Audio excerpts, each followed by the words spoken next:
बिस्मिल्लाहिर्रहमानिर्रहीम अस्सलाम वालेकुम। Cooking and baking with Safina में एक बार फिर आप सबको खुश आमदीद कहती हूँ। दुआ गो हूँ कि अल्लाह ताला आप सबको अपनी हिफ्ज़ व अमान में रखे, तमाम मुसीबतों परेशानियों से आप सबको महफूज रखे। नाजरीन, आजकल हम देख रहे हैं कि डेंगू फ़ीवर का बहुत ज़्यादा है। हर कोई डेंगू बुखार में मुब्तला है और इस बीमारी में बहुत तेज़ी से प्लेटलेट्स भी कम हो जाते हैं और बॉडी का इम्यून सिस्टम बहुत ज़्यादा वीक हो जाता है। तो इसके लिए एक रेमेडी, एक इलाज मैं आपको आज बताऊंगी जो कि बहुत ज़्यादा कॉमन भी है और उम्मीद है कि आप इससे फेमिलियर भी होंगे।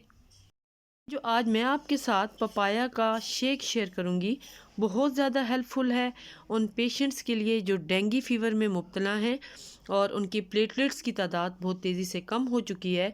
अगर इस शेक को चंद दिन वो रेगुलरली पिएंगे तो बहुत तेज़ी से वो प्लेटलेट्स की जो कमी हुई है उसको वो रिकवर कर लेंगे। तो यहाँ पे देखें, इस तरह से मैं पपाया को छील रही हूँ और ये बिल्कुल सॉफ्ट होता है और इसका टेस्ट कोई नहीं होता, मीन्स कि इसके अंदर मिठास वगैरह नहीं होती। तो जब हम शेक बनाएंगे, शेक के अंदर हम खुद से कोई स्वीटनर ऐड कर सकते हैं। हम इसमें हनी ऐड कर सकते हैं या फिर हम थोड़ी सी मिकदार में शुगर ऐड कर सकते हैं। तो यहाँ पे छोटे छोटे चंक्स इसके मैं काट रही हूँ और इसके साथ ही हम इसमें मिल्क ऐड करेंगे, शुगर ऐड करेंगे और हिस्बे मंशा इसके अंदर हम बर्फ़ ऐड कर सकते हैं अगर आप इसको थोड़ा ठंडा करना चाहें। तो ये चंक्स हमारे तकरीबन रेडी हो चुके हैं। इससे मैं तकरीबन 2 गिलास शेक का बनाऊँगी।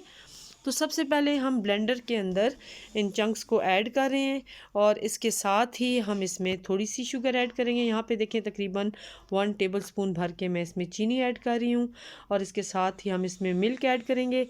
अगर आप इसके अंदर जो मिल्क ऐड करें वो गॉट मिल्क हो तो इसकी जो तासीर होगी वो और ज़्यादा बढ़ जाएगी, इसकी अफादियत जो है ना कई गुना और ज़्यादा हो जाएगी।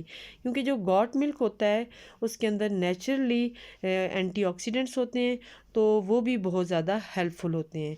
तो यहाँ पे हमने मिल्क ऐड कर दिया। थोड़ा सा अगर इससे आप ठंडा करना चाहें तो इसमें थोड़ी सी आप बर्फ़ ऐड कर सकते हैं। अदरवाइज़ जब आप किसी पेशेंट के लिए बना रहे हैं तो बर्फ़ ऐड ना करें क्योंकि उससे गला ख़राब होने का चांस होता है। तो यहाँ पे हम इसको ब्लेंड कर लेंगे और एक ज़बरदस्त सी हमारी स्मूदी तैयार हो जाएगी।